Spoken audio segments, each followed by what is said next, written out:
the light that shines. You can hit me with your fist. You can knock me all alone. In the dark, no one around, with just me and no one yelling, hurting, all by myself. And then I see a light. See a light. No, there he is, with his flashlight in my face, hot on my face and blinding, gun pointed at me. And then I see the light. Cooling rays of sunshine, peace overcomes. There he is. Come with me. Come with me, he says. But it's not my time. Fearing for my life, as he says, get down to the ground. He repeats it. Get down. I call to you in these seconds. I don't care, he says. Get down. I am. Knee in my back, can hardly breathe. Handcuffs tight, hurting me. Have to keep trying. Can't stop now. Get up.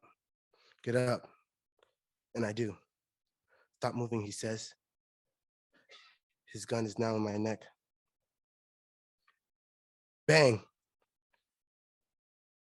He has fired a bullet. On the ground with my lifeless body, others gather around, shouting in pain. No thoughts. Breathing again feels like the first time I came out the womb. And there he is, God himself, my hero. Together we fight, together we stand, together we rise.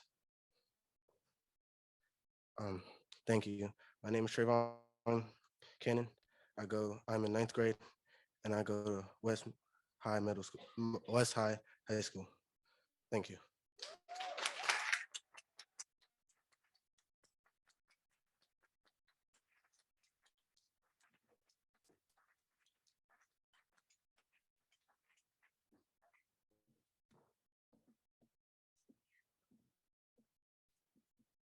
Well, thank you so much, Treyvon.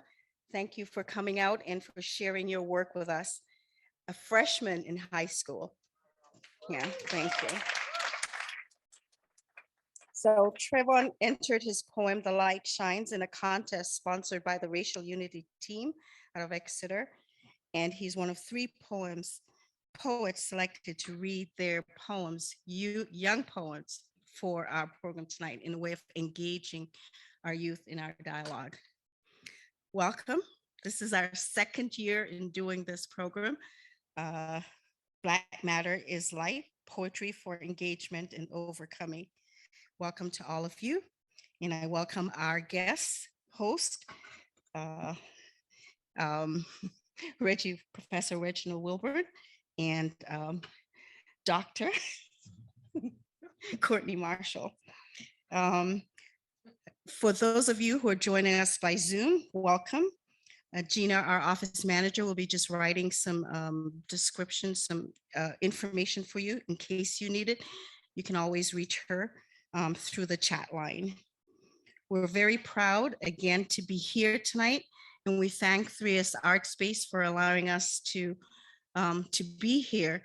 This is one of the results of our pandemic, right? In creating these spaces, not only to be in Zoom, but also be here in person. And I think poetry comes alive when we can share it in person. So we were glad to be able to do this together with you. We also want to thank Tito's Vodka for sponsoring us tonight, as well as Revision Energy.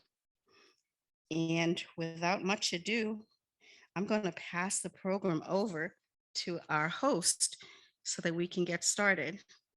I'll pass it over to Reggie and Courtney. Thank you. Why, thank you. Why, thank you, Jerry Ann. I have to channel my theater voice until the mic comes on. But yeah, thank you. Can you hear us? Yeah, excellent, excellent.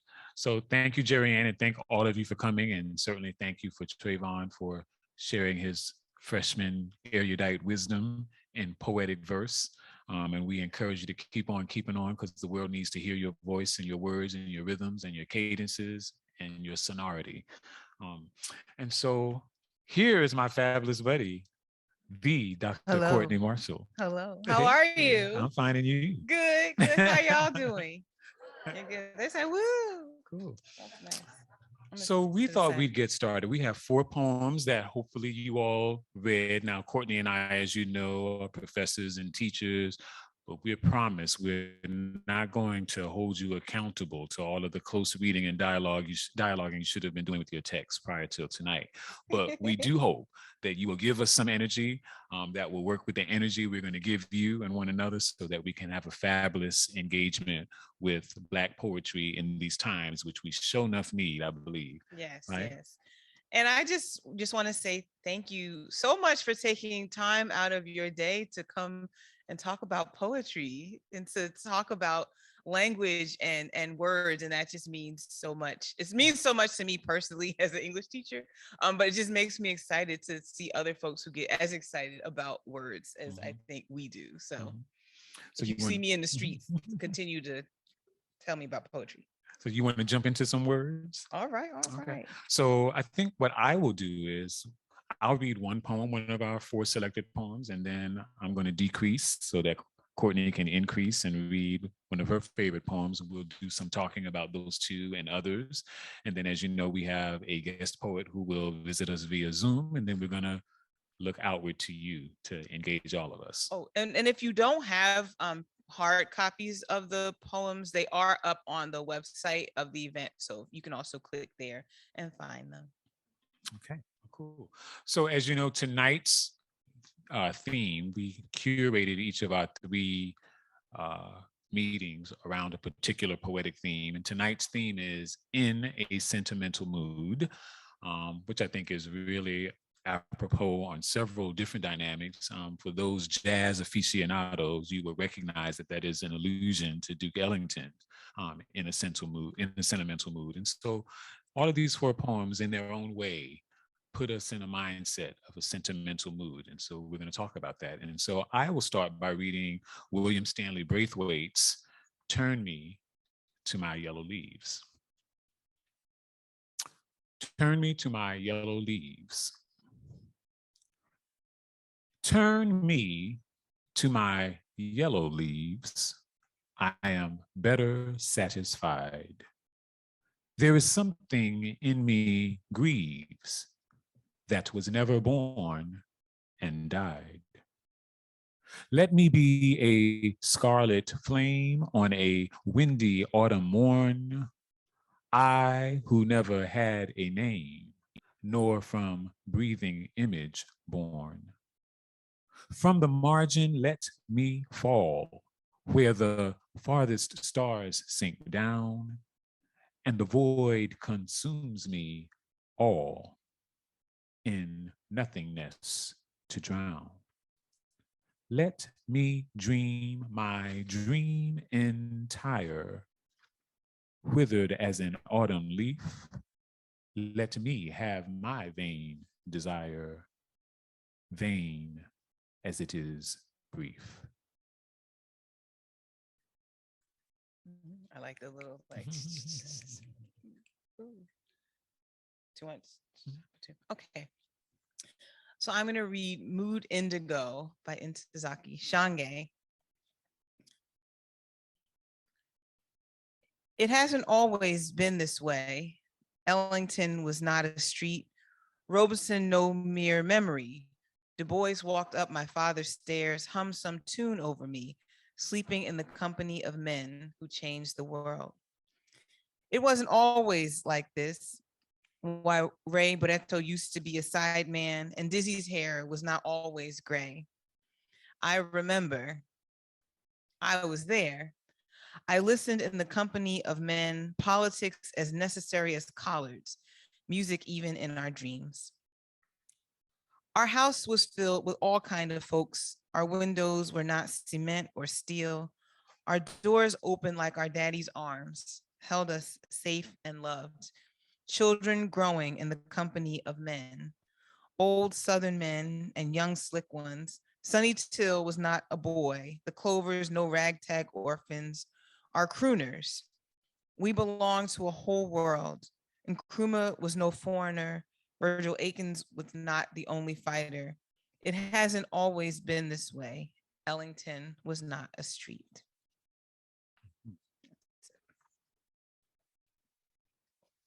So, two of these poems, how do we respond to them? What resonances did Shange's poem have for you? And I guess I could follow suit by talking about the poem that I read by Braithwaite. Well, it's really interesting. A few weeks ago, I was in a workshop held by a dear friend, Alexis Gums, and we did a poem, and we read this poem. So it's fun to come back to it again. And then we did a group poem, and we talked about this line, politics as necessary as collards. And we were talking about what in our lives are as necessary as collards. And so collards just kind of stuck with me. I said collards are as necessary as collards. And so that that sense of sustenance, of food, this kind of greenery, this necessariness, or necessity, sorry, really stuck with me. We also, what also gets me again is this line, I remember I was there. That this is, to me, just this beautiful poem of thinking about what the house used to be, the house I grew up in. And that you can have these lines like sleeping in the company of men who changed the world, but they were just the people who come in and out of the home. And so I thought that was just a beautiful sentiment, to think about who are the people who've come in and out of our home, and who are the people who have shaped us, who are the people who have hummed some tune over us. It was just a beautiful poem. Yeah. I like it. Well, if I may, what I love about that line stuck out to me too. Politics as necessary as collards. I love the sheer blackness of it. You don't need to put greens behind that. Like, if you know what collards are in Black culture, like that's all that needs to be said, right? And so the sheer blackness of not needing the full compound noun, right, to tell you what it is, right? And so I'm stuck. Like, what are collards? Why are they necessary? Right. And what's so necessary about collards that it can be equivalent to politics? And so I don't know, I think that's a very interesting question to deconstruct. I've never thought about collards as necessary, but Lord, they are good. Yes. Right. And I think there's something, and maybe it's that goodness, right? And I guess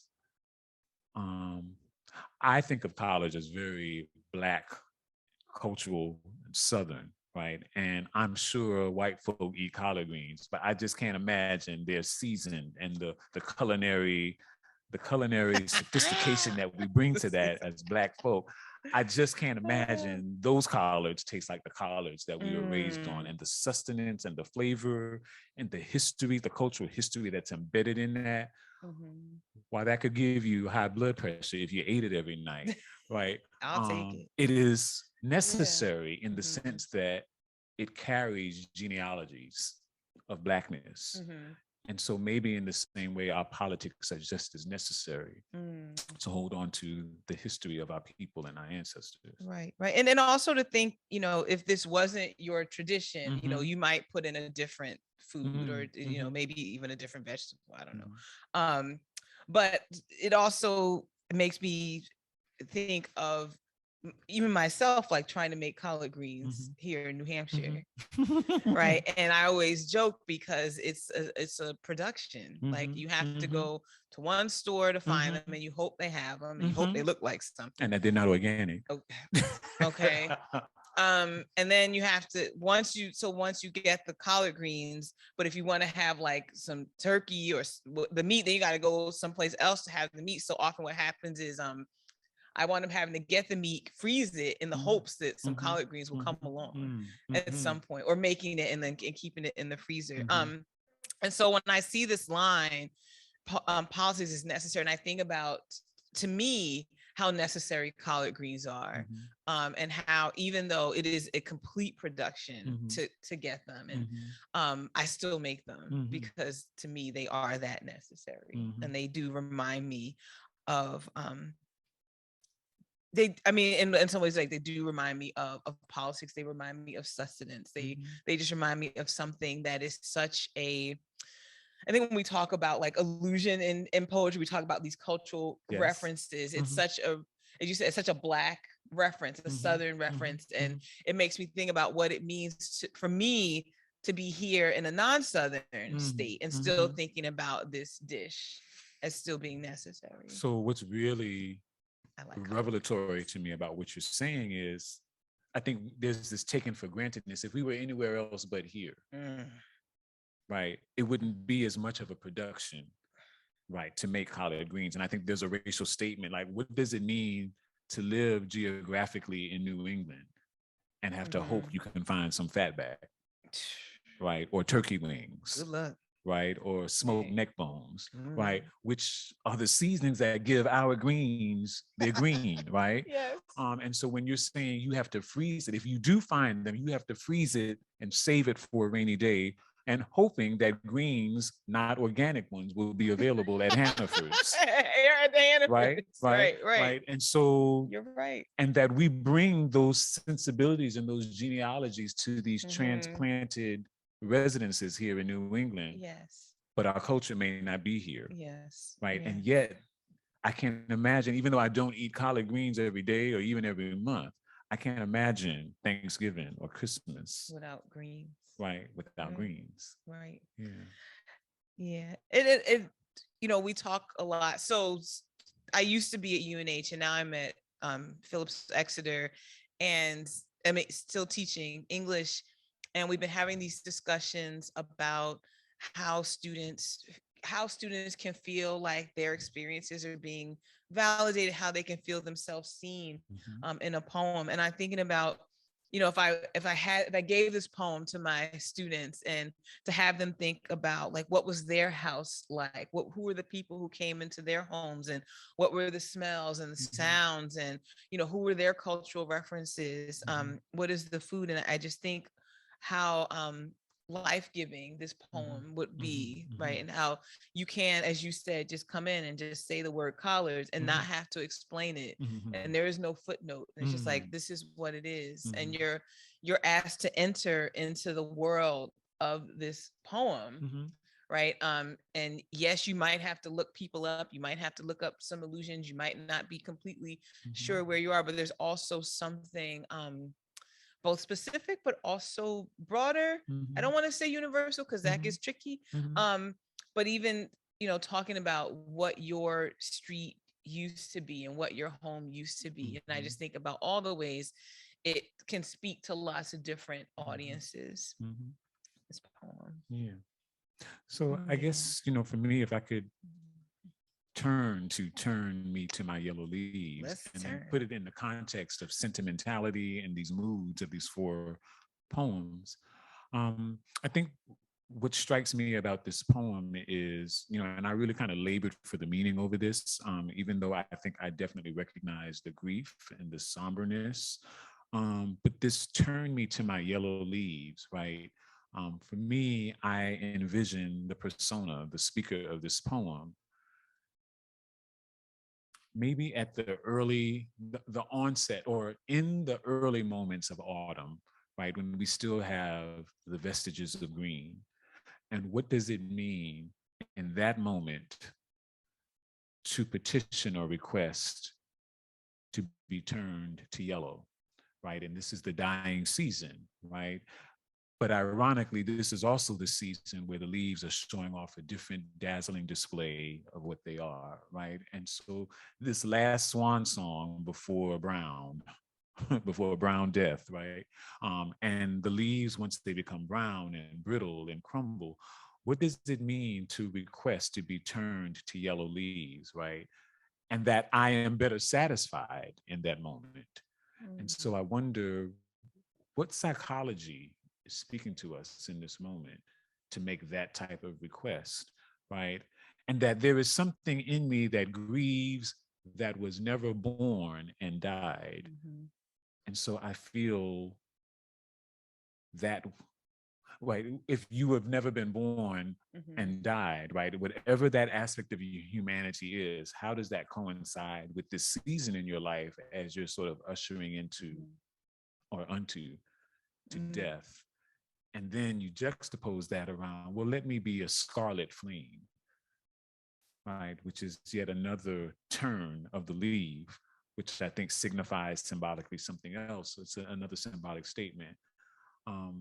I who never had a name, nor from breathing image born, right? And so I don't know. I think there's a rather interesting personality that's speaking to us here. I think there's this sentimental mood of gloom and despair. And what does that mean coming from the pen of a Black poet? Mm, mhm, mhm. Yeah, it's I don't know. I just want to walk outside and like look at the leaves and be like, kind of think, what is that Mhm. tree thinking? Yeah, I think I'm like you. That there is something in me grieves that was Mhm. never born and died, and I'm wondering what that something is. Mhm. Like, what is the something Mhm. that grieves? Um, Yeah, it's not even the dream deferred. It's like the dream that never was right, dreamed. right. And what does it mean to for Braithwaite to call on these colors, Mhm. as you said right Mhm. before this moment of brown Mhm. of death, right? Mhm. That it's Mhm. this kind of last that autumn gives us this kind of last burst of like Mhm. brilliance and Mhm. all these different colors, but also thinking about what might the different colors mean here. Like, Mhm. are Mhm. the yellow leaves somehow meaning something different than this scarlet flame? Mhm. It's fascinating. So now here's where I wish, no, I don't wish this, but here's where I wish we had, well, I will put wish. I was going to say something else. Here's where I wish we had a STEM scholar, right, to talk to us about what is happening to leaves when they turn from green to yellow to red, Mhm. right? So clearly there's a loss of nutrients. Somebody look it up. Right. We need a horticulturist, right? Yes. But Yeah. but I have to imagine that loss of nutrients Mm-hmm. sort of allows for that beauty, Mm-hmm. right? And so it's a slow death of brilliance in Mhm. brilliance, Mm. right? And so to make this request of turn me to my yellow leaves is a resignment and a consignment to I'm dying. Mm-hmm. So I guess, what do you think of that? Let me dream my dream entire, Mhm. withered as an autumn leaf. Mhm. That is it the dream that is withered, is withered Mhm. as the leaf? Well, Do you if that is the think? case, I mean, this is a pitiful poem, right? Mm-hmm. Um, because the dream is to be turned to yellow, Yeah. right? It's to turn to death.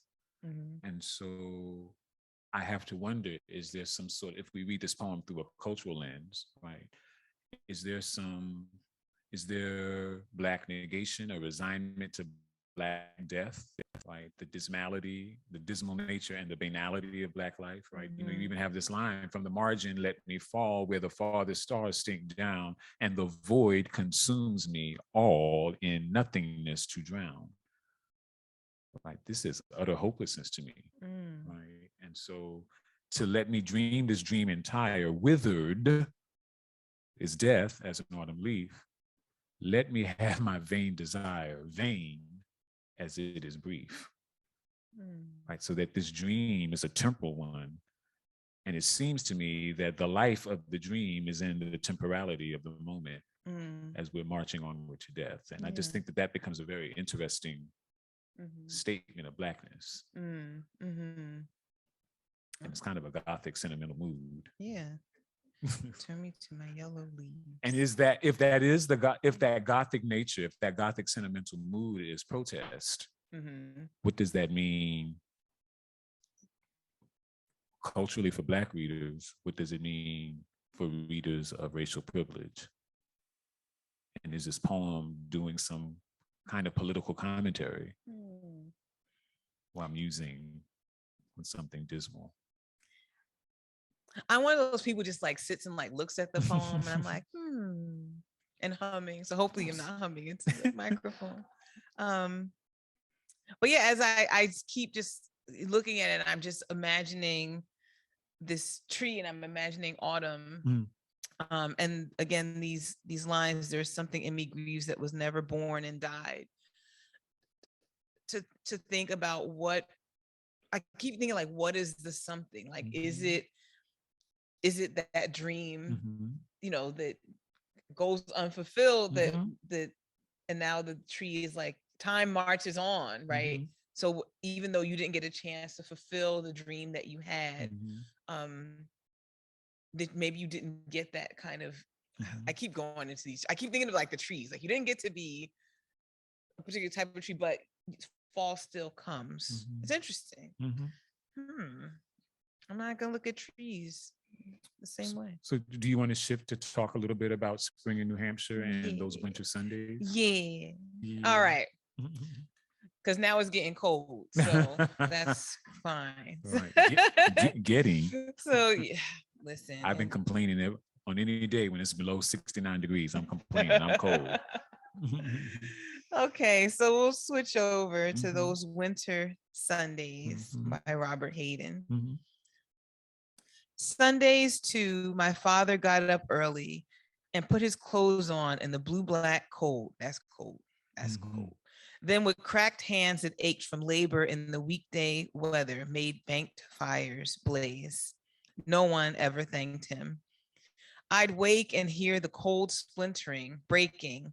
When the rooms were warm, he'd call, and slowly I would rise and dress, fearing the chronic angers of that house. Speaking indifferently to him who had driven out the cold and polished my good shoes as well. What did I know? What did I know of love's austere and lonely offices? Spring in New Hampshire by Claude McKay. Too green, the springing April grass, too blue, the silver speckled sky, for me to linger here, alas, while happy winds go laughing by, wasting the golden hours indoors, washing windows and scrubbing floors. Too wonderful the April night, too faintly sweet the first May flowers, the stars too gloriously bright for me to spend the evening hours when fields are fresh and streams are leaping, wearied, exhausted, dully sleeping. Wow.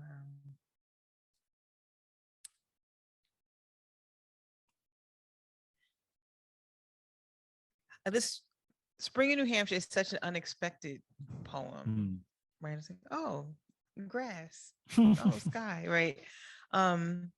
But it's the juxtaposition of the washing windows and scrubbing floors, right? The labor that goes on while all the colors and things are all outside, the grass, the sky, the happy winds, but instead it's time to wash windows and scrub floors. And I guess when I think of those winter Sundays, a line, you know, we talk about golden sentences, those sentences that are just beautiful, that captivate you, hold you, and you hold on to them, caress them for meaning. That line, no one ever thanked him, right? The father who gets up early, puts his clothes on in the blue-black cold. Ooh, that's cold. Right? Then with crackled hands, those hands are as withered as those leaves, right? Lord knows what they've borne in the realm of labor, that ached from labor in the weekday weather made, banked fires to blaze. No one ever thanked him. And so I have to wonder, is this the wisdom of having lived to adulthood at some point and recognizing what we could not have known as children, the way our parents have carried us? And what I think what's interesting here is if you read the persona as male, right, I think there's a gendered reading here where we expect the caregiving to be maternal, right? And it strikes me, this is not, I don't see too many poems that pay homage to the caregiving of fathers, Mm. right? And so for a male persona in adulthood to reach back into childhood, to replay the role that his Yeah. father played in his upbringing without being thanked ever, Yeah. I think it infuses the tone of the poem with despair and lost fulfillment, lost homage, or delayed homage. And is the poem this way of thanking him? Like what is that line about? No one, and no one ever thanked him. Is it a line of kind of resignation? Is it a line of I wish I had thanked him? Is it a regretful line? Is there's a simple kind of declarative feeling to it. And it also makes me think who else was there that didn't thank him, right? It's not I didn't thank him or we didn't thank him. It was no one ever thanked him. And I think for me, that makes one of the things that's really powerful about this poem is that, as you were saying, when we don't get these poems about the caregiving that fathers do, to elevate what this man does to poetry, and to find poetry in it, to find poetry in, you know, cracked hands and cold and labor, right? I think that's really beautiful, a beautiful sentiment. And of course, thinking about if Sunday is the day of rest, that we start out with Sundays too. My father got up early. So imagine this man getting up early every day. And even on Sundays, he has work to do in the home. It makes me, my students were reading Ann Petry's The Street, and there's a character who's very, who has like, she wants money for false teeth. And so I had the students, one of their essay narrative topics is to write about teeth. Like, just give me a story about teeth, your teeth, somebody else's teeth. And they're writing about like grandma's teeth and dog's teeth and stuff.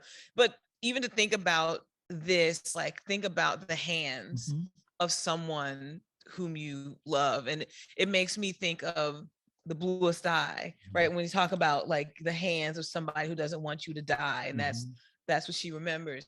But to think about what are the hands that you've seen, and if you could write a stanza or write something about your father's hands, like what would you say about them? And so this sense that the persona of the poem brings up these cracked hands and also the fact that they ache, but this person, the dad, still gets up and does it. And yes to all of that. And if I could add to that, Of course. given when Hayden is writing, this poem takes on socioeconomic importance, right? Because these have to be hands of Jim Crow labor, right?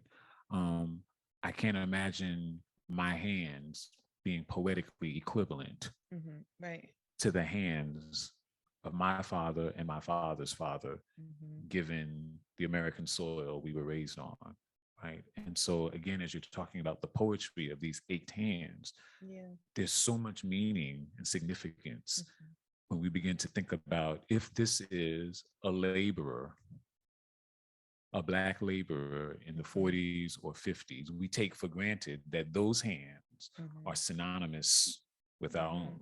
Yeah. And that even for, and so that makes me think even more about the no one who didn't thank his father, right? So think of all the labor that his father does, and maybe by extension, these other men do, and they don't get any thank yous from anybody. And even in that line, right? And then speaking indifferently to him who had driven out the cold, right? Which suggests to me, right, in childhood, the father was not respected, was disrespected, right? which now takes the whole poem for me into a whole nother level, because that's the love, right? That's love. For a parent, right, Mhm. to take that abuse and still love that which you sired, Mm.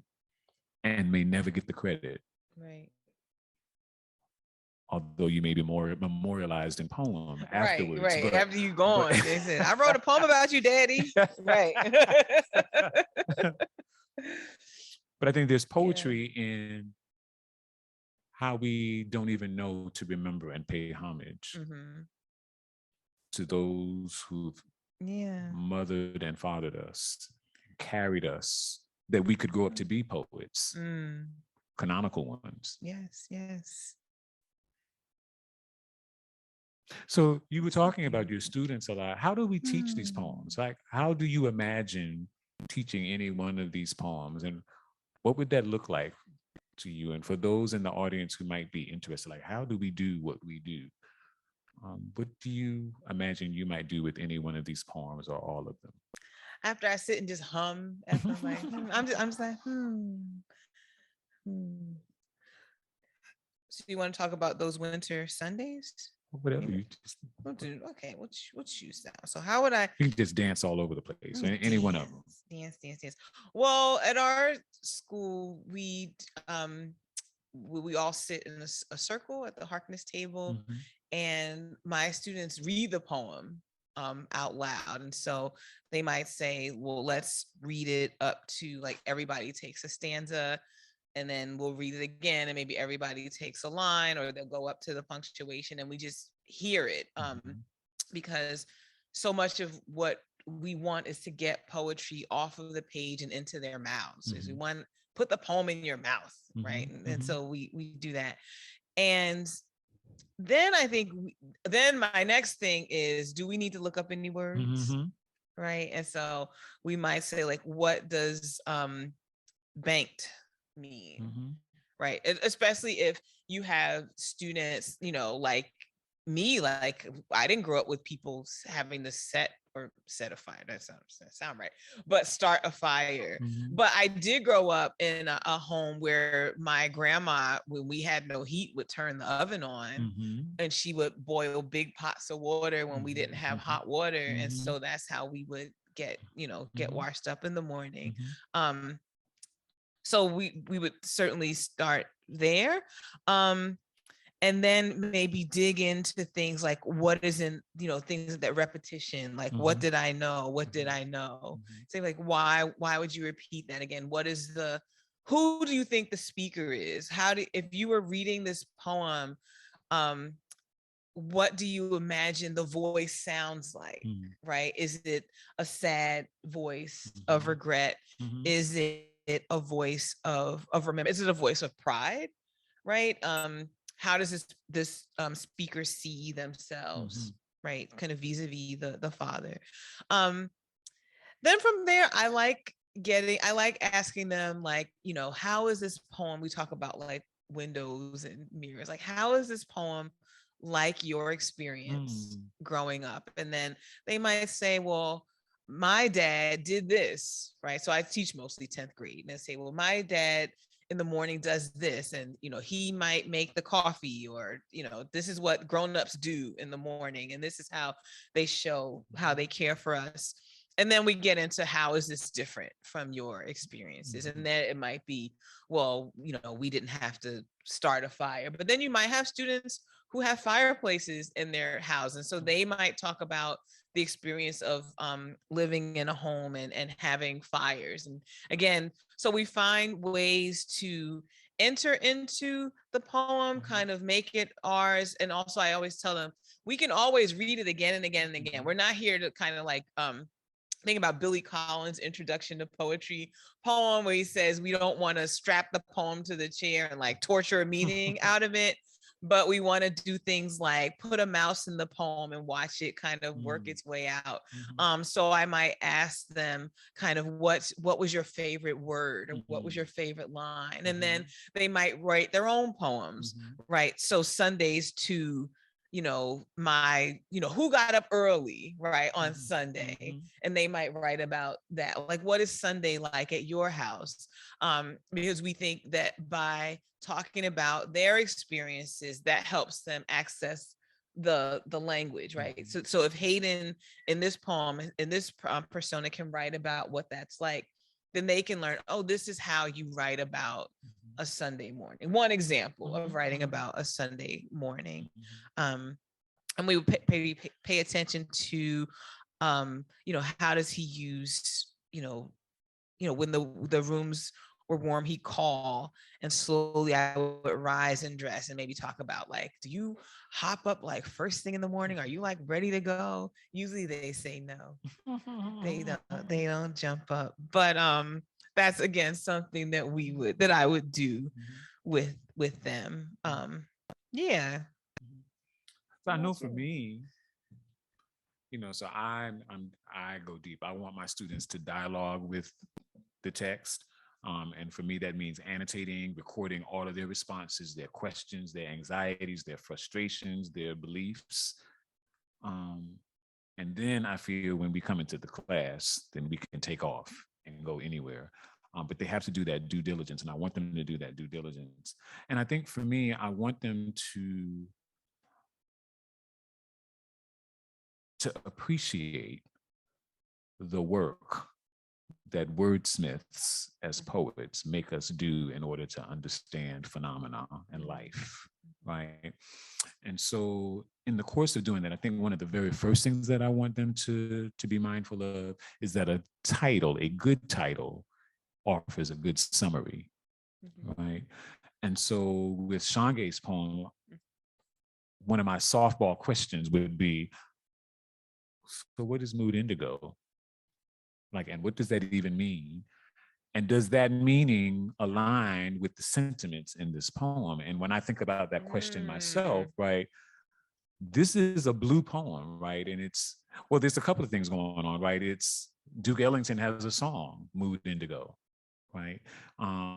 Which features different instruments, right? So actually I was watching a YouTube video of it earlier today, and it's interesting.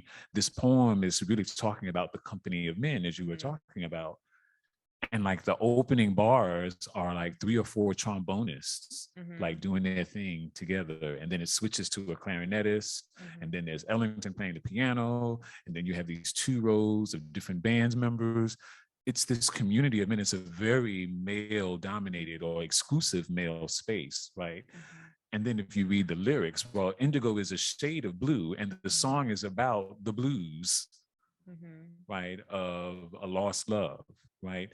But for me, indigo is that's a different type of blue. It's imbued with purple or violet, right? It's bluer than blue, right, on the color wheel, right? And so mood indigo, anchored in the blues, this is not a poem to be ecstatic and happy. This is not stomping at the Savoy, right? But there's this resignation, this longing for this company of men. And we've now approached this moment where Ellington's name has been so commodified, it's a street and no one really knows who Ellington is. Right? And what is the loss of that? What is the cultural loss of that?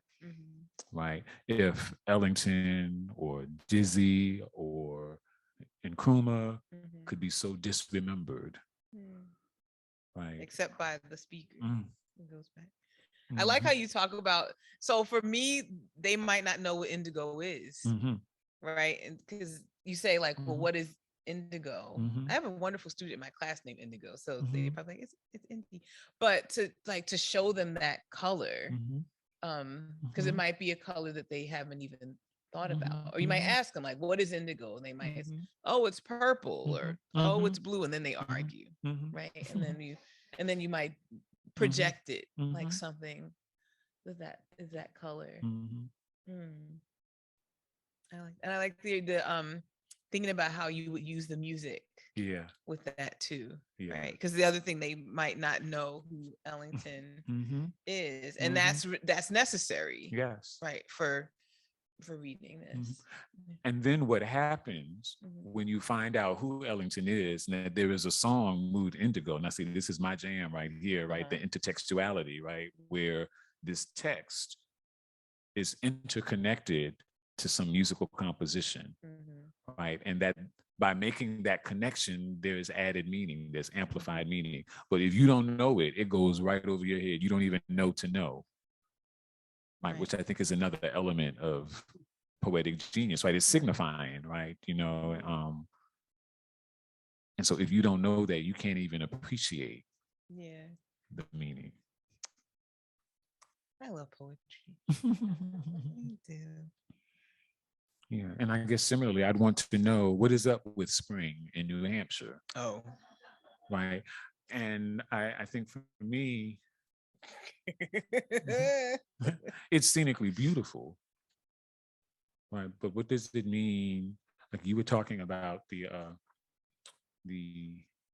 tension in the poem, right? And spring is normally gaiety. Yes. And there's this tension. Okay, but you're giving me the eyes, so. No, it's Gina had her arms up. So it's time for introduce the poet. Okay. Well, we can do that. So as you know, we have a guest poet who will be zooming in. Who zoom in? Who? Zoom in? All right, Aretha. So we are fortunate at this time to introduce Marc Bamuthi Joseph, who is a 2017 TED Global Fellow. He's also an inaugural recipient of the Guggenheim Social Practice Initiative and an honoree of the United States Artist Rockefeller Fellowship. His opera libretto, We Shall Not Be Moved, was named one of 2017's best classical music performances by the New York Times.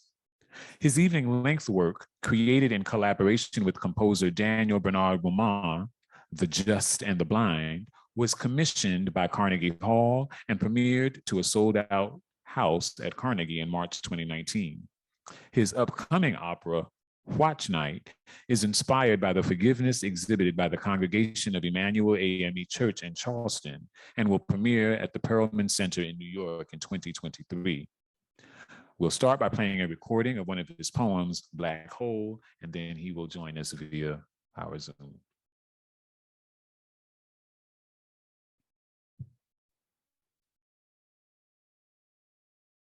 In my bones, I know that I will not be the person that I was. None of us will be. And soon that collective tension and grief is going to simultaneously spill out into the street, humans hanging furtively with the urge to connect, a polarity of tentative health and death, a hard restart, a new beginning, a refresh. There's probably a less violent way to describe the very genesis of the known universe, but some probably white, probably man decided to call it the Big Bang. Big, like gun. Bang, like drum. Let a black hole tell it, the universe begins with music and violence, like how a young man's Friday Harlem night might go from silence to sirens, tone and tumults. It's the universal truth. We're all becoming something else. Even if all we become is a memory, all humans are becoming something other than our bodies. Let the black hole tell it, humans are chaos theory. We're sewn up sacks of the same stuff as stars, bearing the scars of the capacity to love. I love Black people, whole. Music and violence at the center, held together by love and self-forgiveness, a circle black and whole like town business or the corner of 125th and Frederick Douglass. There are dark matters exploding like a sun this spring. Black people disproportionately dying, Harlem world sicker than the average, racism still the deadliest virus. We will not be who we were. United States vision scattered like dividing snakes shedding their skins while slithering away. Fluid transformation, poem and mourning in motion, life and death and light and dark and art. On Earth, Little Richard's passing is a cosmic event. On Earth, Black music at its best is an exploded black hole responding to the call of America at its worst. In the new beginning, the world is blinded by the light of the best of us. D-Nice spinning and Michelle in here with the rest of us. Art is the post-COVID Big Bang. Inevitably, there is a black hole at its center, marking life and death, systemic racism and economic stress, the energy of 7 billion suns, and love above it all. We rally around each other. We've been here before. There's no beginning and there is no end. You felt this on the dance floor. In the time of fracture, we are whole and healing. Star on the marquee bright. Welcome to the evolution shine. An exploded black hole, a new beginning. Big, like the pit of the black imagination. Whole, like all of us hitting the drum, calling in a healthy world to come.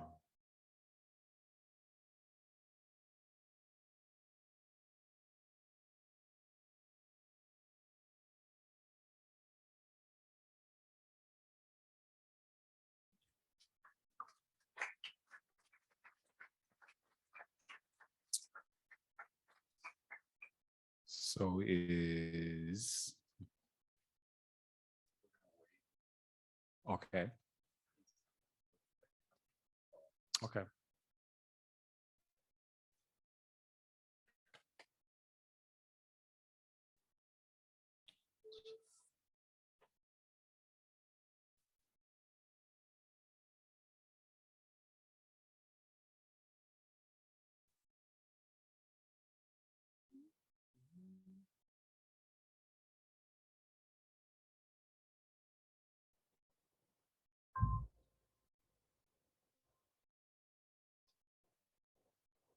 I'm watching my life light and see the ancestor inside of me. I'm watching my life. It's like that movie where the white girls have so much internalized self-hate that they do something catastrophic to spite themselves. No, wait, that was the 2016 election. I'm watching my life where the Black boys have so much internalized self-hate. When we see ourselves, we are afraid. Dread is an odor in the air, like burning trash on a natural island, a natural mystic. Fear in my nostrils.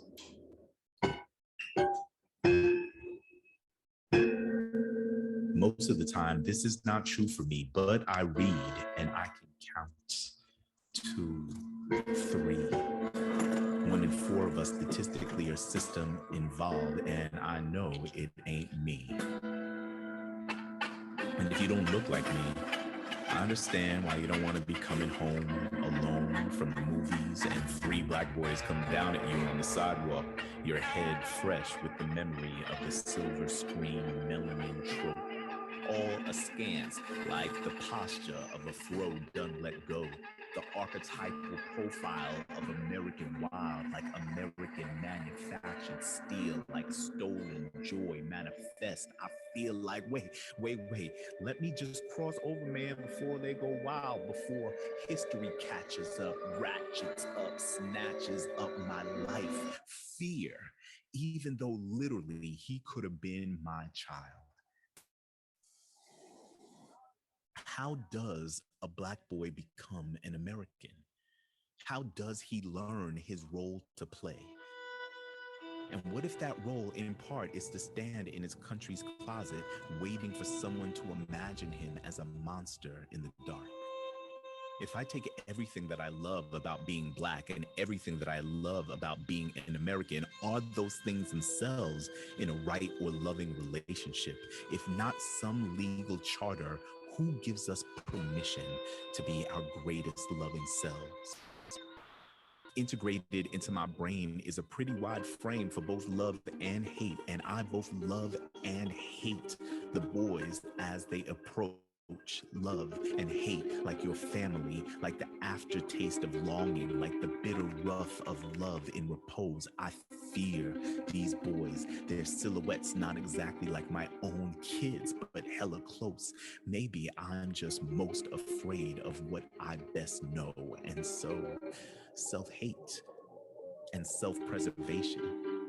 I believe in the best of us, but distrust the manic muscle of the worst, the untamed thirst, the black boy curse, all the parts of the myth that's true. The part where between 15 and 39, the leading cause of black male death is homicide. My son is 17 now. Welcome to year 2, where your dad thinks about crossing the street when he meets someone who looks just like you. The threat is your inheritance. Rejecting it is perilous. Sometimes the guilty stand paralyzed and the innocent run. These boys approach and do neither. They just laugh over something juvenile because they're juveniles, which makes them old enough to have to act tough even when they're laughing. A toxically masculine practice, an act of masculine malfeasance, the legacies of race-based hate harvested for 2,000 seasons, harvested like sugar and mango. Fear cultivated like indigo, mandingo, and sambos. Patriarchy on the plantation, in the soil, in the seeds, the manufacture of the funk chemical that smells like there's a reason, smells like teen spirit and gunpowder, but tastes like teens tripping over lines that mark power, the worst. And I am no better. A grown man afraid of the shadow of his youth. Back in the day, me and the boys, cross colors and Timberland boots, native tongues, gangster boogies, primo and guru, gang, starry nights, laughing with my boys. Cause lady, don't you know I got a 3.9 GPA and I can run hella fast, but I can't fight. What's the opposite of an open wound? An opening of joy? It's the interval between the first touch and the first break, and the close and the slow pain and the short memory.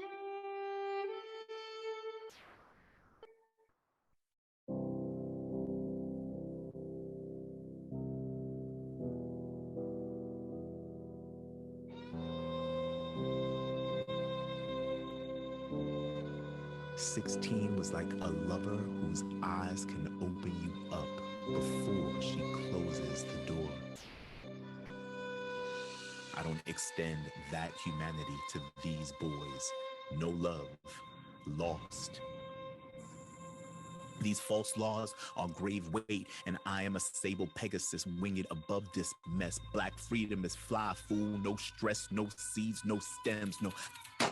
I am a man among many, greater and lesser than, not equal and not equally free. There's an elegance to my genetic inheritance that make the police state wanna oppress me. Like oppression is supposed to impress me. Like I don't come from a line of rioting Haitians. Like I don't breathe in jazz circles like Gillespie. Like I don't sound like Lettucey. Like I ain't never read Black Odyssey or Fanon or listen to Shaka Khan. Like I don't know my legacy is to get free, and yet the protectors of my legal freedom is out to get me. I'm grown, and he fit the profile like I did, fearing myself, the rite of passage.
So should we open the floor up to Q&A and engagement?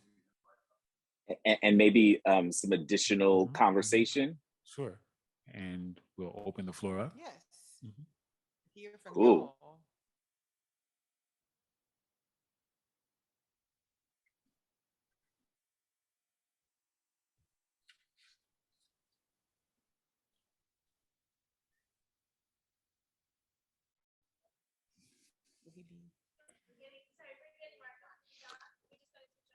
Uh-huh. Oh, look at Dennis. I'm so Look but at that. Hey, Dennis. Oh, Hey, Mark, how are you? I'm fantastic, brother. I'm fantastic, family. What an exceptional evening, and great to revisit those poems. How's it going over there? Fine. It's going cute. fine. So we just thought that we'd open the floor up to hear from our audience, and perhaps they have questions either about the poetry that you shared or our general discussion around the poems that we have. Yes. And Beautiful. so if you raise your hands, we'll come around with the microphone for you. Don't be shy now. Yeah, don't be scared. Y'all drove here for this. I always tell my students that. Yes. So we have a hand. Hold on, Jerry. Thank you. Can you hear me? Yes. Okay, good. Thanks so much for bringing yourselves and the humanity of poetry to our town. I was struck, the same line that you picked out about politics and collards jumped out at me too. And I love lines from poems that jump out at me, that need attention and that reframe things, like politics being compared to collards. And you know, I speak as an old white guy whose wife is trying to get him on a plant-based diet. You know, so but I don't have the cultural, obviously I don't have the cultural associations with collards, but with politics, it reminded me, I was thrown back to like 1983 at University of New Hampshire. We had the Italian journalist Oriana Fallaci came to visit. And everyone was interested in process at the time, and they were asking how many cups of coffee she needed before she wrote. All she wanted to talk about was ideas and politics. And at one point she said, politics is a beautiful thing. Yeah. And the idea of putting politics next to beauty is just so difficult these days, because it often seems like such an ugly thing. So the poem, that line kind of reminded me of that reframing of politics. And I just wanted to say that here in Lillywhite, Portsmouth, New Hampshire, we just elected our first African-American councillor in 400 years. And we not only elected her to be councillor, we elected her as assistant mayor. So she got the second number of votes. And I don't say that as a self-congratulatory thing for our town, but it is a very exciting thing. It is a very beautiful thing. So politics can be a very beautiful thing.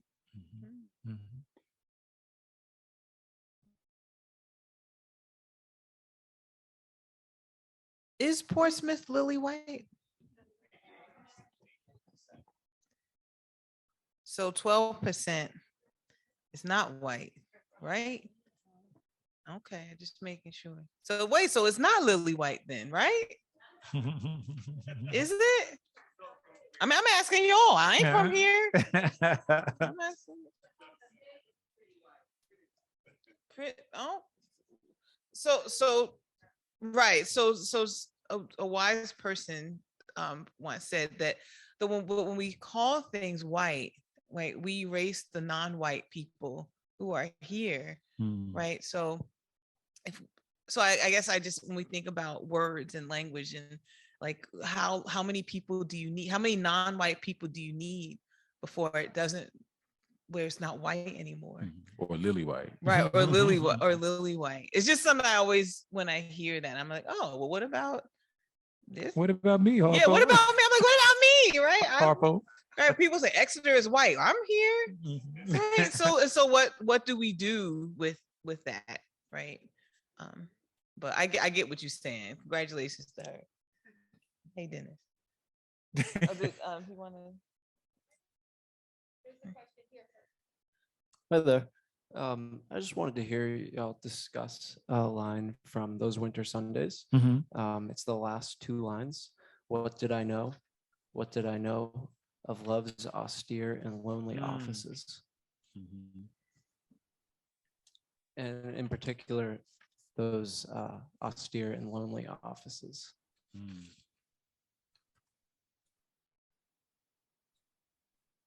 So for me, so this is the Hayden poem, Mark. I guess given that the persona, the speaker of the poem, has been so engaged in this reverie of these offices of paternal nurturing, what did I know at a child, in a child's age, of love's austere and lonely offices, right? It gets back to those grand yet unnoticed or unthanked offices of caregiving that we as children may not be wise enough to know in our childhood, right? And so the questioning, I think, self-questioning in one's adulthood long after the father has gone, right? There's that, the sentimentality of that loss, of not being able to really understand what it took for the father to do those things. And it is a heroic office to, I think, although the children don't ask, I mean, we didn't ask to come here, but what it took to keep us here, without those offices, we could not have survived. And there's something about childhood. We just have fun. We have our Christmases, and you know, we get our clothes, and we like everything is met for us. Our needs are met, but we really don't know the sacrifices that our parents make so that we can live into maturity. And I guess I feel the weight of that anxiety in that final line of, we couldn't have known that. If we go back into our childhoods and what it takes to pay bills now, and it's just me, right? How do you do that if you have 6 children to take care of in the 1950s and you're Black and you're a laborer? And if Christmases were given to you, whatever they may have looked like, how did they manage to do that? How did they keep the heat on? And I guess, because I want to bring Mark into it.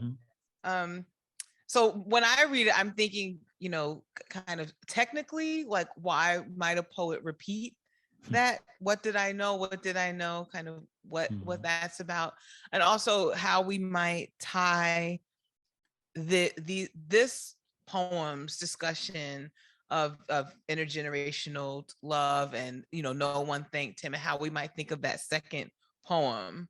So that's what I'd love to hear more about. Kind of the relationship between, if we, like we talked before about if we assume a male persona, but kind of thinking about caregiving and men, which is what we started talking about with this poem. I think part of what comes up for me is the subversion of the voice. As I just think about my personal experience right now, my son is a sophomore at Howard University. He's of the class that did not have the closing ritual of a high school graduation. He did not have an opportunity to have a true freshman year in his first semester at Howard. And though he's on campus right now, all of his classes are online. So he is experiencing in this moment he is not experiencing the undergraduate experience that I had. And the other week, he was suffering from a little bit of heartbreak. and decided that he wanted to go to New York to hang out with some of his boys. And he was missing Howard's homecoming as he made that trip. And he said to me, Dad, you know, I went to Morehouse College, another historically Black college, this based in Atlanta, Georgia. And he said, I know you want me to have the HBCU experience, but COVID has robbed me of that. And so I think about these lines, and I think about what we project onto our parents, or what our parents project onto us in terms of this reciprocal nostalgia. And I think of the present moment and how that nostalgia, a high school graduation, a prom, a new student orientation on campus, a homecoming, how all these rituals are being robbed of this generation of young people, and what that line might mean for them 20 years from now, 30 years from now, because nostalgia and memory is being distorted in a way that we probably haven't seen since the Second World War.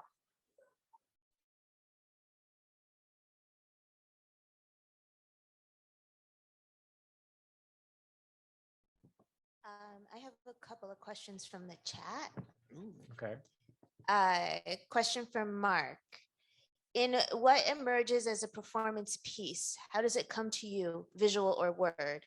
And once they're joined, do they ever live apart again? I love the second part of that question.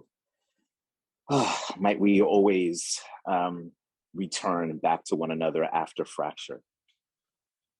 At least if it means health for both sides of the break. But what first tends to come to me isn't a visual image or even a performative image, but perhaps a performative cadence born out of an idea. So a prompt might be a response to a composition. A prompt might be watching the debate over what the right is calling critical race theory and what the left would call school. You know, I might be seeing these things in action and have a poetic response, and that poetic response has a certain kind of meter, rhythm, etc. And that rhythm meter feels performative, but I am not envisioning performance as I write. And then I'm really lucky to be able to work with a number of filmmakers and designers who then theatricalize either in cinematic form or in theatrical form what the words inspire for them. So the world happens first, the rhythm happens next, the design happens last.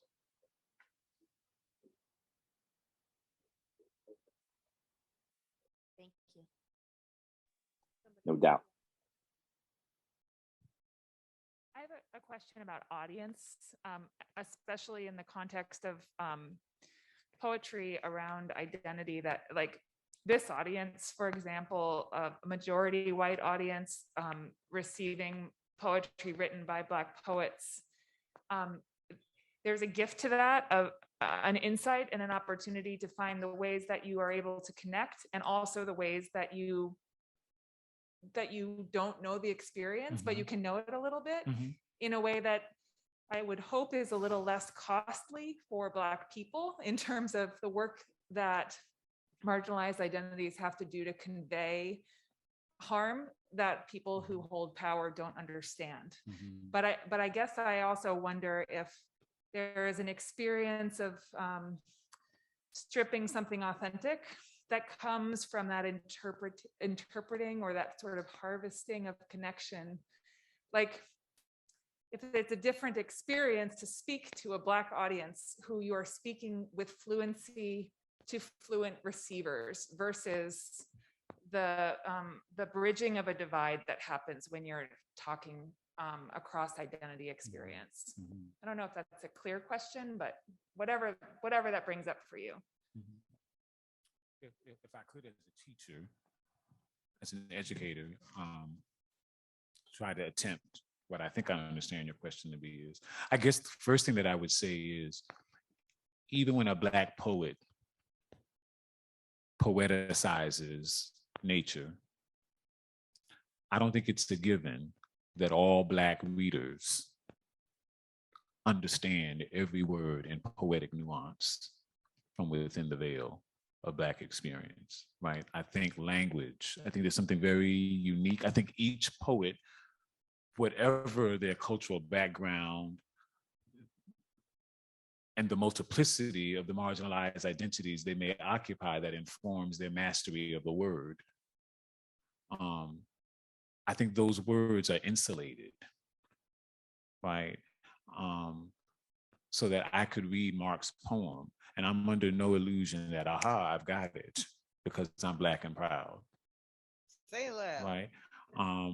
I imagine, I expect his poetry will make me do work and that I will not always be successful in deriving meaning.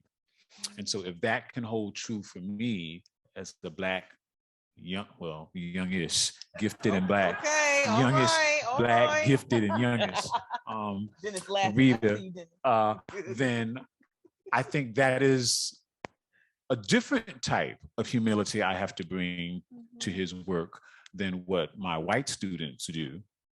But I don't think that means I can't enjoy the poem, that I can't speak back to the poem, that I can't clap back and critique it, even as much as I enjoy it. And I'd say the same from my white students. And what has been fascinating for me this semester in my survey course of African American literature, I think what makes the difference is I framed the course this semester so that we started with Booker T. Washington's Up from Slavery. And I wanted them to begin imagining what that emancipatory moment must have been like for those who were slaves. And from that period, we've been marching through the decades so that what they see, even though they don't understand everything, and that there are certain poets who are like way up here, very imagistic and abstract and complex, what they have an appreciation of is the transitional sweep in time. And there's certain themes that continue to play out, they shape shift. And I think my white students are seeing that. And I think what they understand in that, forget about what they miss and what goes over their head, what they understand will change how they move and negotiate life moving forward. And that is better than if they had never taken this course at all. I don't know if Marc wanted to speak to that. I would actually want Courtney, if you want to jump in. I have some thoughts too, but I'm curious to hear what you were thinking. It's on you, brother. All right, great, cool, right on. Well, you know, I love what I just heard. I guess what I would add to that is code, just the idea of code itself. There's I remember having this conversation with a mentor of mine who was directing an opera libretto. Opera itself is a form obsessed with music that is at least 100 years old, 100, 200, 300, 400 years old. You might say that the primary canon, the primary operatic canon is a kind of soundtrack to imperialism or white supremacy. But here I am writing an opera libretto, and there's a line where some characters are talking about Philadelphia, and the character says West, like a smart man with a complex. Kind of keeps going. And the director was like, what does that mean? And I said, I'm referring to Kanye. West, like a smart man with a complex. I'm talking about West Philly, but I'm talking about Kanye. He says, but are people gonna get that? And I said, the people who do will appreciate it so much. It's like the way that a chef might taste coriander or turmeric or thyme. the way that you know the difference between your grandmother's sweet potatoes and some sweet potatoes that you might have at a restaurant. And some of that is just love. But so there is love embedded in the language. There is code embedded in the language that resonates at a frequency that not everyone is meant to hear. This is how we got free, coded language. This is how we continue to free ourselves. When you hear certain samples in music, again, to reference my son, there's a Jay Dilla song. Jay Dilla is a great producer from Detroit, Michigan, that he loves. And I said, well, that's Donald Byrd. And Donald Byrd was also from Detroit. He said, who's Donald Byrd? And that is the thing of sampling, is beyond signifying, it's a way of paying ancestral homage, and it's a way of grounding us in the very unique experience of being African descended in this country, let alone being descended of enslaved people in this country. So that's what I would say, is that not all the language is meant for everyone. I love what Reggie was saying, is that doesn't mean that language is beyond reproach, because it's not. But it is to say that part of, I think, the construction of the Black poetic is a recognition that we are speaking out of both sides of our neck all the time. And some of it is for everybody, but some of it is just for us. And that's cool. If I could add on to that, to connect further to your question, it reminds me of an anecdotal experience that I had in teaching. So the second course that I'm teaching this semester is African American Music as Literature. And we were deconstructing the lyrics to Duke Ellington's, shucks. Was it Sophisticated Lady? It may have been Sophisticated Lady, but somehow that doesn't sound right. No, it wasn't Sophisticated Lady. It was another composition. And my white student, Scholar Snaphow, because I don't know my students by their first name, because they have to call me Dr. Wilburn, so I call them Scholar so-and-so. But anyway, but Scholar Snaphow said, hey, wait a minute. There's some white hip hop artist who has sampled this song, and I recognized the song. I had never heard of this white hip hop artist in my life. Right, but to extend upon Mark's point, right, we're at this point in culture where white artists are paying homage and signifying on Black stuff. And my scholar didn't even know that this was a Duke Ellington song. He just recognized the sample. And when I went, and after now I don't even know who this white hip hop artist is. And so it like sent me back. It's like, well, let me listen. It's like, I'm trying to listen because I can barely hear the sample, right? Which is really another type of genius, right? To distort the sample so much that it becomes unrecognizable. But this is happening on the white hand side of Black culture. And that my white student, who knows very little about Duke Ellington, when we started going over the song, he recognized, right? So I think that there's this really interesting dynamic around who's zooming who, and right, and the code switching, and how Black art has sort of transcended its own self, right? And so I think that that's another example of your question of how our white students, they may not get all of the Duke Ellington reference and or the cultural meaning, but that they can now, that their doors are open through a portal of access around Black culture, I think can make a difference. And I think I'm drawn to that, to Mark's example of, will people get it, right? Because who is people in that question, and who's not people, and what kind of violence that kind of question does, the erasure of humanity, like even in talking about Black poetry, to have that come up, right? Will people get it? And I also think, for me, this question, or this term marginalized, like for me, Black folks are central. Like I love Black people and I love Black poetry, and in my world, they're not on the margins. And so I wonder what it might be, and I think it'd be good for everybody. If everybody thought Black poetry was as necessary as collards, for example. But I don't know if I get as caught up in what white folks think about Black poetry. I'm not interested that much because I think Blackness is infinite and it's limitless, and there's so much to explore, right? Even when I think about the second poem and the film and the older man who comes across the three boys and being afraid of boys, right? And having to remind yourself they're children. I think there's so much there to explore that I can't, like, I just don't care what white folks think. There's just so much there. And so I'm always aware of the times when Blackness is being centered, and I'm careful in those moments not to marginalize it. I keep it in the center. So for me, that's how I would answer that question. Keep Blackness centered and just see what happens, see how that feels for you. I mean, and I think what you said is really right, that we can't expect everyone to understand every reference, because that would mean that all Black people have the same experience.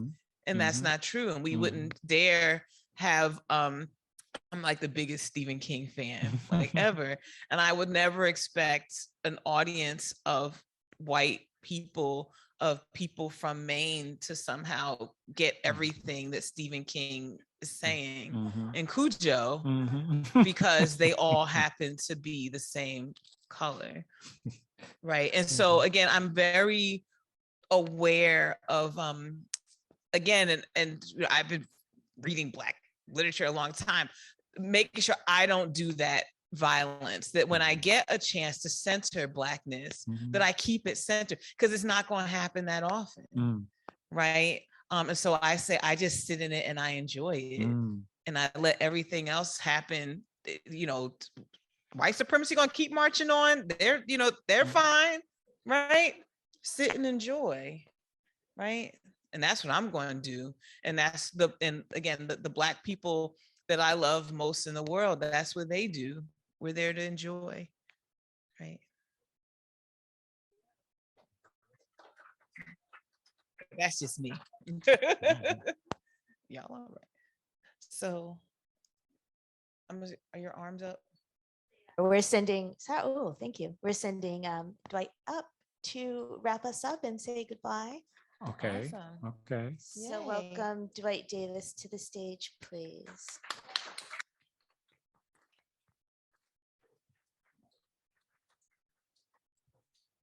Hello. Finding All right. you. How are you? Great. I'm Dwight Davis, president-elect of the Trail, as we call it, in New Hampshire, the Black Heritage Trail in New Hampshire. I was asked to come in and put some closing remarks.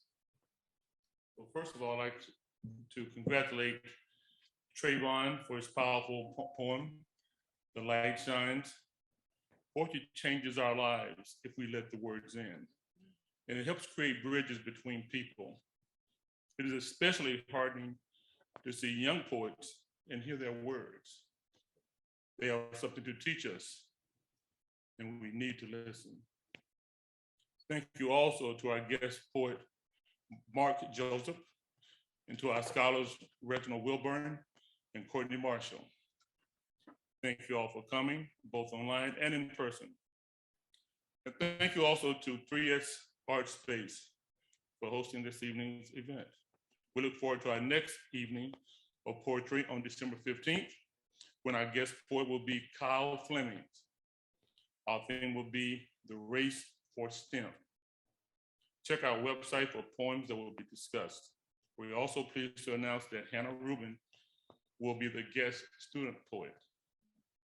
We'd also like to thank our sponsors, Revision Energy and Tito's Handmade Vodka.